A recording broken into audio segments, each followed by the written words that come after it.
नमो ओं विष्णुपादाय कृष्णप्रेष्ठाय भूतले श्रीमते भक्ति वेदांत स्वामी निति नामिने नमस्ते सारस्वते देवे गौरवाणी प्रचारिणे निर्विशेष शून्यवादी पाश्चात्य देश तारिणे।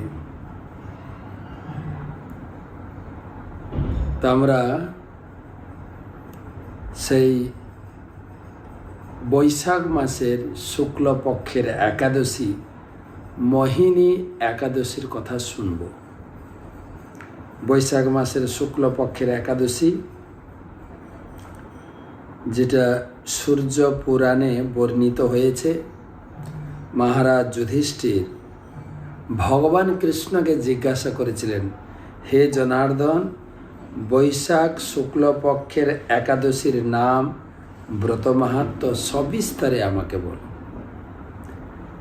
ভগবান কৃষ্ণ বলছেন, ধর্মপুত্র যুধিষ্ঠির, এই প্রসঙ্গ ভগবান রামচন্দ্র এবং বশিষ্ঠের মধ্যে যে আলোচনা হয়েছিল সেটাই আমি তুলে ধরছি, শ্রবণ করুন। ভগবান রামচন্দ্র বশিষ্ঠজির কাছে জিজ্ঞাসা করলেন, হে মণি সত্তম, জনকনন্দিনী সীতার বিরহে বহু দুঃখ পাইতেছি। আপনি কৃপা করে আমাকে এমন এক ব্রতের কথা আমাকে বলুন যা আমার জীবনের সমস্ত দুঃখ নিবৃত্ত করতে পারে। গুরুদেব বশিষ্ঠ বললেন, হে রাম, আপনি স্বয়ং ভগবান। পরম শ্রদ্ধাযুক্ত কর্তব্য পালনে আমাকে যে প্রশ্ন জিজ্ঞাসা করছেন, অতি উত্তম প্রশ্ন। আপনি পরম মঙ্গলময়, আপনার নাম গ্রহণে জীবের পরম মঙ্গল সাধিত হয়। তথাপি লোকহিত কামনায় আপনি যে প্রশ্ন জিজ্ঞাসা করেছেন, এটা আপনার মহানতা। হে ভগবান রামচন্দ্র, বৈশাখ শুক্লপক্ষের একাদশীর নাম হচ্ছে মোহিনী একাদশী। এই ব্রত পালনে, এই একাদশী পালনে, এই একাদশী হচ্ছে ব্রতোত্তম। এই ব্রত পালনে মানুষের সমস্ত পাপ মুক্ত হয় এবং সমস্ত প্রকার দুঃখ নিবৃত্তি হয়। এর পরম পুণ্যদায়িনী ব্রত কথা আপনাকে বলছি, আপনি শ্রবণ করুন। সুপবিত্র সরস্বতী নদী তীরে ভদ্রাবতী নামে এক সুশোভনা নগর ছিল। তার রাজা ছিলেন দ্যুতিমান, সুন্দর রাজ্য পরিচালনা করতেন। হে রাম, ওই ধৈর্যশীল সত্য প্রতিজ্ঞ নরপতি চন্দ্রবংশে উৎপন্ন হয়েছিলেন। এই নগরীতে ধনধান্য মহাসমৃদ্ধিশালী এক ধর্মাত্মা পুণ্যবান বিষ্ণু ভক্ত বৈশ্য বাস করতেন। তার নাম ছিল ধনপাল। তিনি ছিলেন বৈশ্য। তিনি জীবনে বহু পুণ্যকর্মের কাজ করেছেন। জলসত্র, অন্নসত্র, পান্থনিবাস, ধর্মশালা, সুপে সুগন্ধি পানীয় জলপূর্ণ কূপ, স্বচ্ছ সরোবর, পুষ্পোদ্যান, ফলোদ্যান, প্রশস্ত সরণি, দাতব্য চিকিৎসালয়, পণ্যবীথিকা, বিদ্যালয়, শ্রী বিষ্ণু মন্দির প্রভৃতি নির্মাণের দ্বারা অর্থের সদ্ব্যবহার করে অনেক পুণ্য সঞ্চয় করেছেন এবং তিনি বিষ্ণু ভক্তি পরায়ণ পুণ্যাত্মা বৈশ্যের সমান। তার পাঁচটা পুত্র, দ্যুতিমান, মেধাবী, সুকৃতি, ধৃষ্ট বুদ্ধি, 5 পুত্র ছিল। তন্মধ্যে পঞ্চম পুত্র ধৃষ্ট বুদ্ধি মহাপাপে নিমগ্ন ছিল। মহাপাপে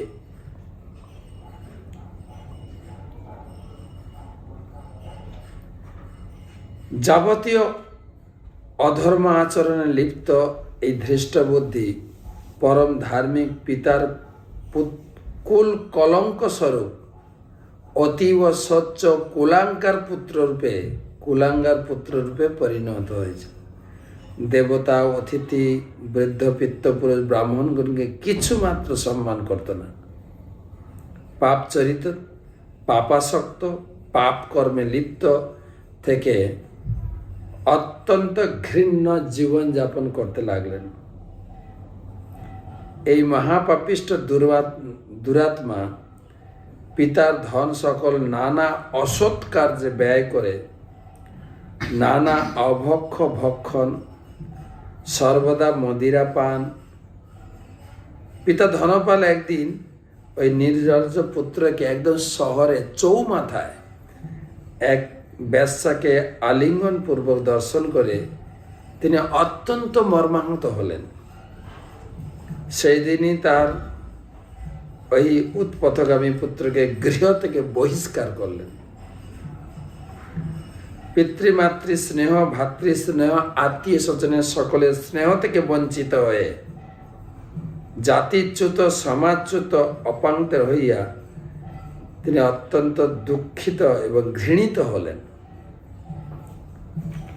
পিতৃগৃহ থেকে বহিষ্কৃত হয়ে কিছুদিন যাবৎ নিজের কাছে ধন, বস্ত্র, অলঙ্কার আদি যা ছিল সেগুলো বিক্রি করে মোটামুটি চলল।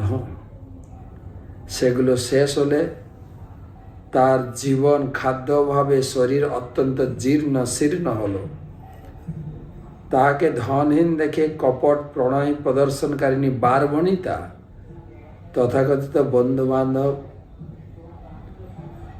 গুপ্তাত্মগণ সকলের নিন্দা করে তাকে ত্যাগ করল। অন্ন বস্ত্রহীন, ক্ষুধা পীড়িত ধৃষ্ট বুদ্ধি চিন্তা করলে এখন আমি কি করি, আবার চুরি করতে শুরু করলো। বারবার ধরা পড়ে এবং পিতার মহিমা, কি বলে, পিতার যে সুনামবশত পুত্রকে ছেড়ে দিল। কিন্তু একবার এইভাবে বারবার চৌর্যবশত সে শৃঙ্খলাবদ্ধ হলো। রাজা তাকে কঠোর শাস্তি বিধান করলেন। ওরে দুরাচার, মূঢ়মতে, তোমার ন্যায় মহাপাপ চরিত এই আমার রাজ্যের চতুর্সীমানা থেকে বেরিয়ে যাও। তখন ধৃষ্টবুদ্ধি পুনরায় শাস্তি প্রাপ্তির ভয়ে ভীত হয়ে দেশ ছেড়ে ঘন জঙ্গলে প্রবিষ্ট হয়ে ক্ষুধা নিবৃত্তি যেন পশু পাখি মেরে মাংস খেতে শুরু করলো এবং ধীরে ধীরে সে বিশাল ব্যাধে পরিণত হলো। জীব হিংসা করে বেড়াতো এবং এইভাবে ঘুরতে ঘুরতে জানি না পূর্বের পুণ্য সঞ্চয়বশত যদৃচ্ছাক্রমে কৌডিন্য মুনির সঙ্গে তার সাক্ষাৎ হয়। কৌডিন্য মুনি তিনি পবিত্র নদীতে স্নান করে ফিরছিলেন আর এই রাস্তার পাশে অত্যন্ত কাতর অবস্থায় পড়েছে। কৌডিন্য মুনির স্নানে সেই বস্ত্রের এক ফোঁটা জল তার শরীরে স্পর্শ করে, তখন সে সমস্ত পাপ থেকে মুক্ত হয়ে যায়। অত্যন্ত কাতরভাবে কৌডিন্য মুনির চরণে পতিত হয়ে তাকে উদ্ধারের পথ প্রদর্শন করতে আবেদন করেন। কৌডিন্য মুনি তার প্রতি স্নেহবশত তিনি বললেন যে এই সামনে বৈশাখ মাসের শুক্লপক্ষে যে মোহিনী একাদশী ব্রত, সেই উত্তম ব্রত পালন করো, তোমার জীবনের সমস্ত প্রকার কলুষ থেকে তুমি মুক্ত হবে। এবং ব্রতের বিধান কৌডিন্যমণি তাকে নির্দেশ করলেন এবং কৌডিন্যমণি নির্দেশ ক্রমে সেই ব্রত পালন করে ধৃষ্টবুদ্ধি অচিরেই সর্বপাপ থেকে মুক্ত হয়ে দিব্য দেহ ধারণ করে গরুর আরোহণে ভগবান বিষ্ণুর লোকে তিনি উন্নীত হলেন। হে ভগবান রামচন্দ্র, এই ব্রত অজ্ঞানকৃত গাঢ় অন্ধকার রূপী যাবতীয় মায়া মোহ নষ্ট করে থাকে। তীর্থ স্নান, দান, যজ্ঞাজনিত কোনো পুণ্যই এর সমান হতে পারে না। তো এই ছিল মোহিনী একাদশী ব্রত কথা। প্রত্যেক একাদশীর মতো এই একাদশীও একাদশীর আগের দিন রাত্রে অথবা একাদশীর দিন সূর্যোদয়ের আগে সংকল্প করবেন, হাতে জল নিয়ে। সংকল্প মাত্র ওই সহজভাবে আমি যেরকম বলেছি, প্রথমে আপনি আচমন করবেন এবং পবিত্র বা সর্বাবস্থানগত বিবাহ যস্মারের পুণ্ডরিকাক্ষণ সব বাহ্য মন্ত্র সূচি, সেই জল মাথায় ছড়িয়ে দেবেন। ওম শ্রী বিষ্ণু, ওম শ্রী বিষ্ণু, ওম শ্রী বিষ্ণু। তারপরে এক গণ্ডূষ জল নিয়ে আপনি ব্রত ধরবেন। প্রথমে ব্রাহ্মণ, বৈষ্ণব, গুরুদেবকে প্রণাম নিবেদন করবেন। আপনার বাড়িতে যে ইষ্টদেব ঠাকুর আছেন, চিত্রপট বা মূর্তি, রাধাকৃষ্ণ, গৌরনিতাই, জগন্নাথ যা আছেন, তারকে প্রণাম করবেন।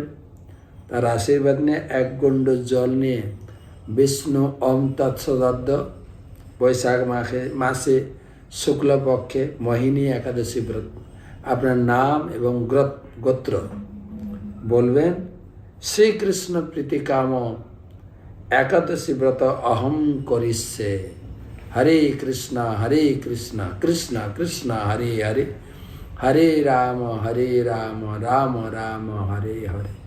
বৈশাখ মাস জলদান, পাদুকা দান, অন্নদান, এগুলো খুব প্রশস্ত, সামর্থ্য মতে করার চেষ্টা করবেন। এবং সকাল থেকে পারতপক্ষে আপনি নির্জলা করতে পারেন। যদি অসামর্থ্য হন, সারাদিন ব্রত রেখে সন্ধ্যায় আপনি জল পেতে পারেন, অথবা যদি তাও না পারেন আপনি অনুকল্প প্রসাদ পাবেন। এবং আমি প্রতি একাদশীতে বলে থাকি, যারা যারা ডাক্তারির নির্দেশক্রমে ঔষধ গ্রহণ করেন, অনুকল্প প্রসাদ পেয়ে ঔষধ অবশ্যই গ্রহণ করবেন। সারা দিন ভগবানের নাম স্মরণ, কীর্তন, অধিক সংখ্যক জপ, গীতা ভাগবতম পাঠ, যতটা সম্ভব ইন্দ্রিয়, মন, ক্রোধ সংযম। এবং পরের দিন পারণের টাইম বুঝে আপনি অবশ্যই পারণ করবেন। আপনার এলাকায় নিজ এলাকায় পারণের টাইম দেখে গুরু বৈষ্ণব ব্রাহ্মণকে ভোজন করিয়ে আপনি তাদের অনুমতিক্রমে ভোজন করবেন, তাদের দক্ষিণা দেবেন। এইভাবে পূর্ণ একাদশীর ফল লাভ করবেন। শাস্ত্রে যেভাবে লেখা আছে সেইভাবে ভগবানের করুণা, ভগবানের আশীর্বাদ আপনি লাভ করবেন। মোহিনী একাদশী ব্রত কি যায়। সবাই ভালো থাকবেন, মঙ্গলে থাকবেন। ভগবানের কাছে আপনাদের জন্য সার্বিক মঙ্গল প্রার্থনা করি।